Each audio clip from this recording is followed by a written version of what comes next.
De todos los muchos fenómenos y objetos inexplicables en el mundo, los que más nos fascinan son los que pueden clasificarse como anomalías antiguas.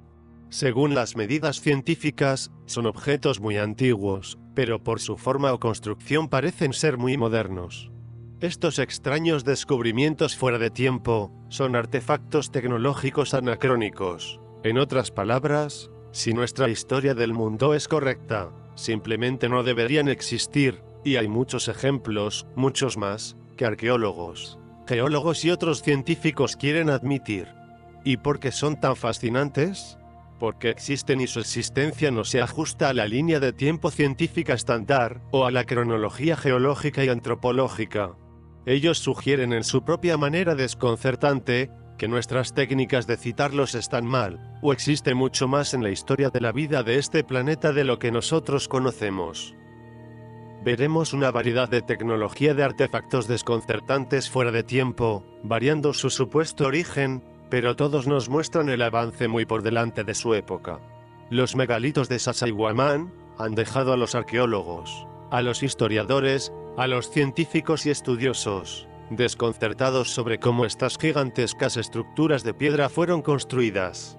Teniendo en cuenta lo grande que son estas piedras, y cuán perfectamente alineadas encajan una en la otra, se deja maravillarse con el ingenio y el pensamiento que tuvieron en la construcción de este monumento.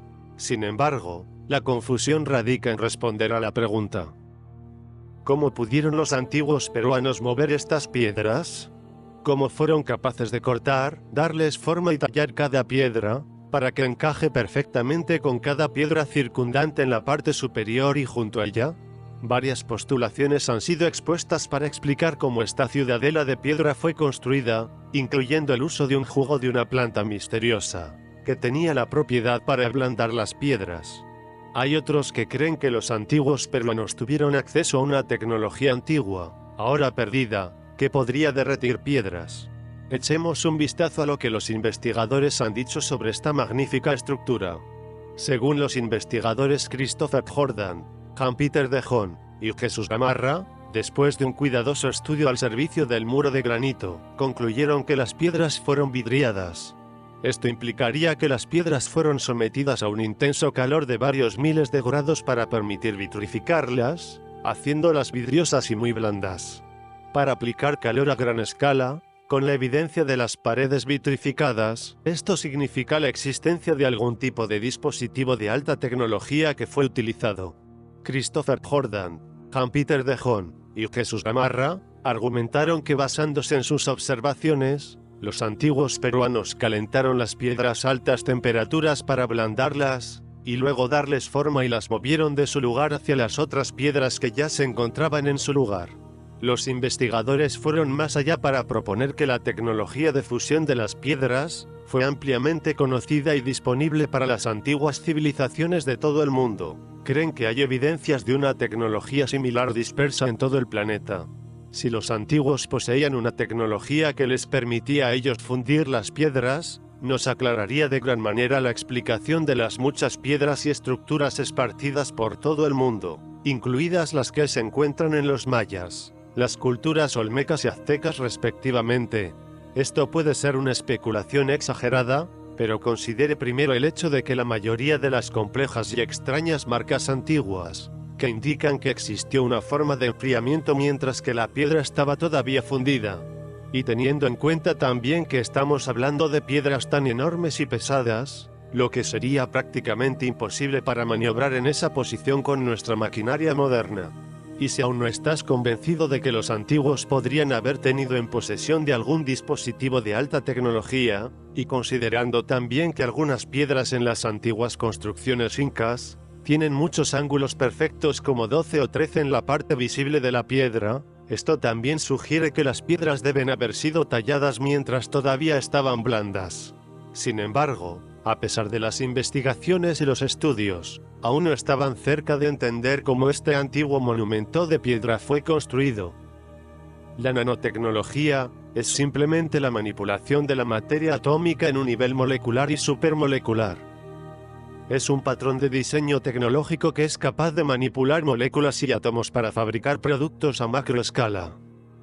La primera documentación moderna más antigua de nanotecnología data de finales del siglo XX, con la invención del microscopio de efecto túnel de escaneo en 1981, y el descubrimiento del fullereno, en 1985.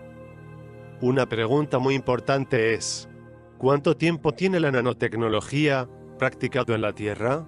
Nadie puede responder a esta pregunta con precisión, aunque dos grandes descubrimientos arqueológicos han demostrado que la nanotecnología podría haberse utilizado muy atrás, como en el Imperio Romano y posiblemente mucho más atrás. La copa de Licurgo es un artefacto que alude a una práctica temprana de la nanotecnología, y en fechas tan atrás como en el siglo IV. Por extraño que pueda sonar, parece que las personas de la Edad Romana podrían haber sido la primera civilización conocida en utilizar la nanotecnología. La copa Licurgo es una copa en jaula que fue adquirida por el Museo Británico en 1958, y es el único ejemplo completo de copas de jaula hechas de vidrio dicroico, que responde a estímulos ligeros cambiando de verde opaco a rojo translúcido. Se cree que puede contener pequeñas cantidades de oro coloidal y plata, que es la fuente de sus raras propiedades ópticas. Un estudio realizado por el Departamento de Historia y Arqueología en la Universidad de Cardiff, en conjunción con el Departamento de Documentación de Conservación y Ciencia en el Museo Británico, concluyó que las copas y otras vasijas conexos son la evidencia de una larga vida a gran escala de producción de vidrio. Sin embargo, el pequeño número de copas de jaula, un menor número de aquellas que muestran color dicroico, demuestran la increíble complejidad que se utilizó en efecto para crearlas. Ciertamente, no fueron producidas en masa y solo un número limitado de copas del período romano parecen haber sido coloreadas en oro. Sin embargo, los colores de otras vasijas dicroicas no replican el efecto de las copas exactamente. Otra prueba de las prácticas anteriores de nanotecnología son las nanoespirales microscópicas encontradas en materiales y que se creen que datan de la fecha de entre 300.000 y 100.000 a.C. Fueron descubiertas en varios lugares en los montes Urales en 1992, excavando a una profundidad de 10 a 40 pies. Estas nanoespirales están hechas de tungsteno, mientras que sus núcleos están hechos de molibdeno, o tungsteno. Las proporciones de estas espirales nos muestran una especie de regularidad, que es una indicación de que se fabrican solo por medios mecánicos, esto es la prueba de que se hicieron artificialmente y no ocurrieron naturalmente. Mientras que algunos concluyeron que estas nanoespirales son meros escombros de lanzamientos de pruebas de cohetes, un reporte del Instituto de Moscú determinó que son más antiguos que los productos de fabricación moderna. En 1996, el Dr. Matveyev de la Central de Investigación Científica del Departamento de Geología y Explotación de Metales Preciosos en Moscú, concluyó que, aunque son de miles de años, son productos de una tecnología artesanal. ¿Cómo son estos pequeños componentes fabricados y para qué propósito? Mientras que muchos investigadores creen que existen evidencias de nanotecnología en el pasado, otros todavía creen que su naturaleza es extraterrestre.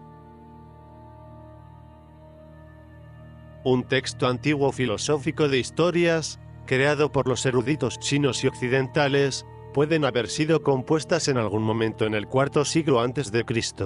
El texto contiene numerosas historias, una de las cuales con un relato asombroso sobre lo que puede ser una antigua maravilla de la ingeniería, mucho más vieja que el texto en sí mismo. El texto describe una especie de ingeniero llamado Yanzi. En algún momento alrededor del año 1023 al 957 a.C., Yan presentó una maravillosa invención ante el quinto rey de la dinastía Zhou China, el rey Mu. Yan había creado un autómata de tamaño natural que fue capaz de moverse y realizar varias funciones impresionantes. El autómata podría moverse de una manera realista y podía cantar. El texto continuó describiendo el funcionamiento interno de la construcción robótica, que incluyen las entrañas de tamaño natural, como los huesos, el corazón, las articulaciones, la piel y el cabello. Es una hazaña notable pensar que los antiguos chinos sabían hace miles de años cómo construir máquinas y humanos mecánicos. Lo curioso es que nuestra tecnología moderna acaba de ponerse al día en robótica. Aún hay más historias intrigantes de diferentes fuentes sobre antiguas invenciones mecánicas chinas. Una historia muy famosa Es sobre un diseñador experto que construyó no solo las aves mecánicas que midieron la dirección de los vientos, sino también un famoso dispositivo automatizado que servía como vestidor para la reina, a través de ingeniosas palancas e interruptores, que cuando la reina abría el espejo las puertas debajo se abrían automáticamente. Así que ideó una sirvienta robótica para la reina, que traería elementos para el baño, y luego la toalla era quitada del brazo de los sirvientes y automáticamente hizo que la máquina retrocediera al armario.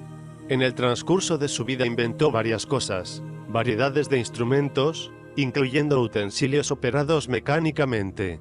Según las historias del gobierno y del pueblo, hay un antiguo libro chino que contiene historias fascinantes de grandes invenciones mecánicas y robóticas durante la dinastía Tang. El rey Lanlin, que gobernó durante la dinastía Qi del norte desde el año 550 al 577 a.C., era famoso por ser ingenioso con sus invenciones mecánicas. Según el libro, dice que una vez inventó un robot semejante al humano que podía bailar. También podía servir el vino. Desafortunadamente la historia no describió la mecánica interna del robot. Todos estos notables dispositivos avanzados nos obligaron a reevaluar nuestra comprensión actual de ingeniería mecánica en la antigüedad. El hipogeo de Al-Saflieni, en Malta, es una cueva subterránea supuestamente utilizada como un sitio de entierro, alrededor del 3000 a.C., y compuesto de 3 niveles. Tiene sus cámaras excavadas en la roca, corredores y pasillos que conectan las cámaras subterráneas. Es considerada como un templo y contiene los restos de lo que parece ser una raza desconocida. Después de muchos estudios que se han llevado a cabo, algunos de los investigadores creen que los restos pertenecen a una raza alienígena, otros creen que pertenecen a la raza con cabeza de cráneo alargado. El hipogeo presenta otra extraña característica, y es que está en 3 niveles, y la menor de las cámaras no fueron descubiertas hasta 1902 durante la excavación realizada por el arqueólogo Themistocles Zammit. Su cámara superior se dice que es un gran hueco con tumbas en su lado. El nivel medio, las paredes contienen intrincadas pinturas y esculturas. El nivel más profundo, conocido como el nivel inferior, se puede acceder por 7 pasos hacia abajo a la cámara, y se llama el Santo de los Santos. El Santo de los Santos descubierto en 1902 durante la excavación. La cámara posee extrañas propiedades acústicas. También se conoce como la cámara del oráculo. El vacío que hay allí se cree que es capaz de amplificar voces, y puede resonar con tanta fuerza que se puede sentir en todo el cuerpo.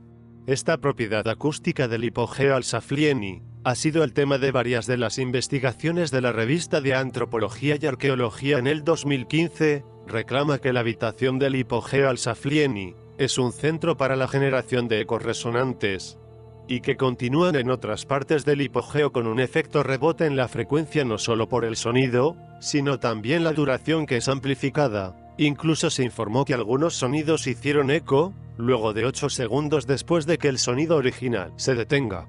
Se ha encontrado que responde altamente en cuanto a frecuencias, dentro de un rango que puede ser cantada por un bajo, o la voz de un barítono. Kriesberg considera el tamaño de la cámara del oráculo, que tiene una magnitud capaz de crear el camino con efecto guía, sobre las ondas de sonido producidas dentro de la pared. Al final de la habitación ha sido tallada como una proyección y esto habría sido creado para llevar las ondas de sonido. ¿Fue el hipogeo diseñado para mejorar la amplificación? Si es así, ¿por qué? ¿Cómo es posible que los diseñadores de estos espacios sabían algo tan moderno? Los artesanos de la antigüedad hace miles de años lograron una sofisticada técnica sobre el oro que aún no tiene rival, incluso hasta el día de hoy. Estos increíbles obreros metalúrgicos expertos perfeccionaron un método de utilizar mercurio, un metal líquido descubierto en Turquía hace 8000 años, para cubrir diferentes metales como el bronce y plata, y así curiosamente esto se conocía como el sofisticado método de recubrimiento en otras partes del antiguo mundo, evidenciado en los diferentes dorados de los diseños en cúpulas y en figuras religiosas, en los interiores de catedrales y más. Estos utilizan un procedimiento similar al actual para el oro antiguo y plata, la galvanoplastia, que además de mercurio tiene una amalgama para pegar metales sobre superficies. Esto demuestra que la galvanoplastia era ya popular en la antigua Babilonia, en Egipto. Esto desaprueba que la popular ciencia de la galvanoplastia había sido descubierta en el 1800 en Italia. A través del lapso de varios siglos, los trabajadores del metal habían descubierto una extraordinaria gama de diferentes técnicas para procesarlo. Sin embargo, los metalúrgicos todavía carecen de conocimientos que existen acerca de cómo los gremios en este antiguo periodo han aplicado sorprendentemente películas de oro y plata a objetos delicados. Parece que el mercurio se usaba como pegamento para sostener una película de oro o plata increíblemente delgada, en los metales de estatuas intrincadas, de joyas y otros objetos. Usted puede preguntarse si la galvanoplastia requiere electricidad. ¿Cómo hacían estos antiguos trabajadores capaces de generar electricidad para su trabajo? El concepto de la electricidad es ampliamente asociado con William Gilbert, quien lo descubrió en 1600. Antes de esa fecha, el único tipo de conocimiento de electricidad disponible para el hombre moderno es el fenómeno eléctrico de los peces. Más tarde, en 1748, Benjamin Franklin acuñó el término batería como una analogía por Alessandro Volta, quien construyó la primera batería electroquímica llamada pila voltaica en 1800.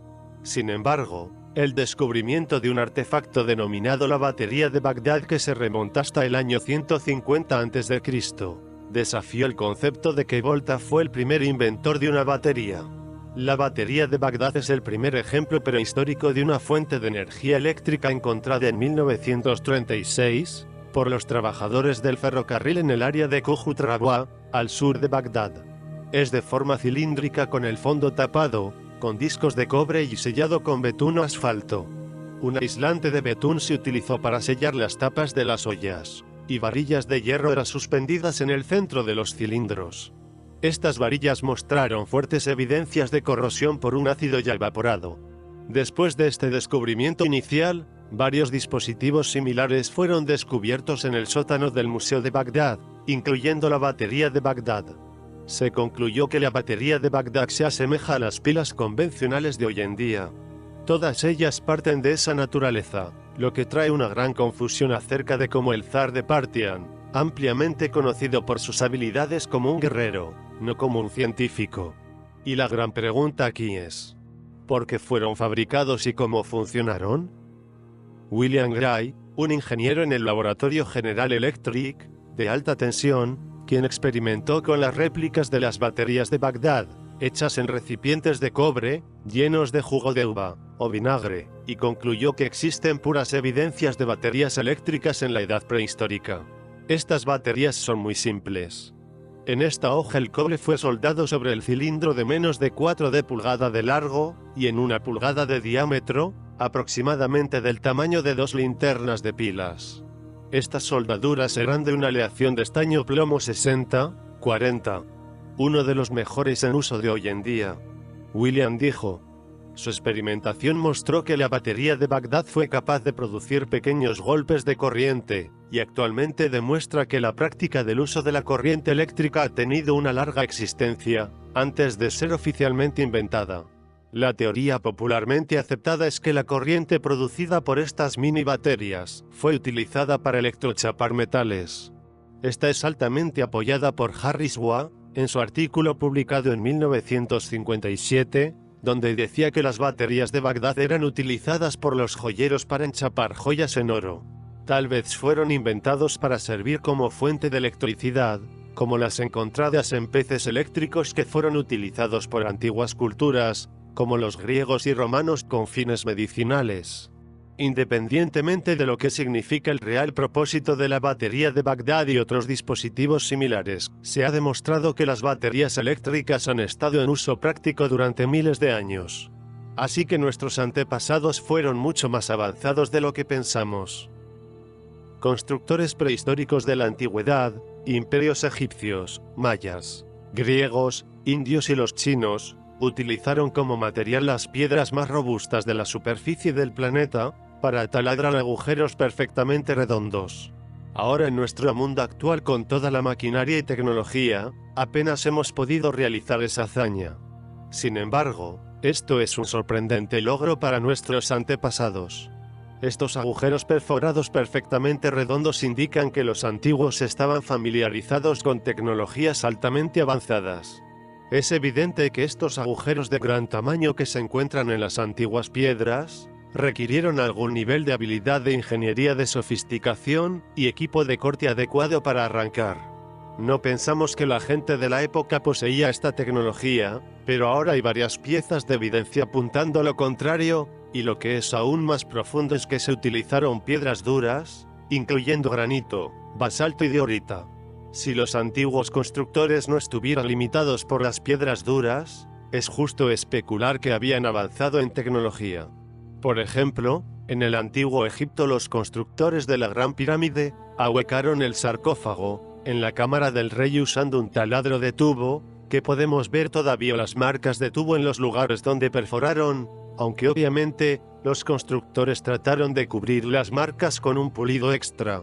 Puedes imaginar lo sorprendidos que fue la primera vez que los arqueólogos se encontrarían con estas antiguas maravillas tecnológicas. El taladro tubular varía en espesor y tamaño, que van desde 1/4 de pulgada a 5 pulgadas de diámetro. Abu Said y Abu Ghurab son otros dos lugares famosos en Egipto con notables agujeros perforados. En 1996, un fragmento de este agujero perforado de este lugar se puso en exhibición en el Museo del Cairo. Una visión más cerca nos mostraba la inconfundible espiral de las ranuras de un taladro. Lo que también ha sido fascinante es que el corte de piedra es una antigua práctica generalizada, que se encuentra en cada parte de la Tierra. Otro lugar con un corte de agujero antiguo visible, aparte de Egipto, es la isla de Sumatra en Indonesia, conocida como la Isla de Oro. Esta misteriosa y antigua tradición de corte de piedra, también es evidente en West Cornwall, donde se pueden ver los hombres en piedra de Tao. Hasta ahora estudiosos han sido incapaces de responder cómo estos curiosos agujeros de perforación se hicieron. ¿Cuál era su propósito? ¿Y qué tipo de herramientas se utilizaron? Pero independientemente de si podemos responder estas preguntas, la evidencia para la tecnología avanzada está atrapada en fragmentos de piedra. Evidencias que sugieren que los antidiluvianos estaban familiarizados con tecnologías metalúrgicas como las nuestras, y en algunos casos tuvieron acceso a conocimientos que ni siquiera hemos empezado a soñar. El sueño de nuestros antepasados parecía estar en posesión de un avanzado conocimiento de la metalúrgica, incluyendo sofisticadas técnicas de endurecimiento y tecnologías para manejar la fundición de grandes piezas, y curiosamente este conocimiento no fue confinado a un solo lugar. Los antiguos chinos e indios estaban en la vanguardia del avance metalúrgico antidiluviano. China tenía una larga historia de casi 3000 años de metalurgia, fueron de hecho, la primera civilización en fabricar hierro fundido. Realmente lograron un nivel de habilidad y obras de hierro fundido que parece casi increíble de tan impresionante que era. La metalurgia china antigua es el hierro. Pagodas fundidas hechas enteramente desde la parte superior hasta abajo. Se puede ver obras en metal aún en pie, en Damyan, en la provincia de China. En 1061, se construyó una pagoda de hierro fundido de 197 metros de altura, con 13 pisos octagonales y construida en secciones de metal fundido. Increíble. Existen monumentos inexplicables, hechas por el hombre, y hallazgos arqueológicos pertenecientes a la prehistoria. Arqueólogos se están inclinando para creer que civilizaciones avanzadas olvidadas existieron, y que transmitieron su conocimiento a otras civilizaciones menos avanzadas, después de un cataclismo importante. Hay docenas y docenas de ejemplos de inexplicables tecnologías y artefactos, suficientes para que la academia empiece a liberar la verdad detrás de estos fascinantes hallazgos. Todo lo que se necesita es examinar a fondo completamente una anomalía verificable, para decir, el mundo no es exactamente lo que creemos que es.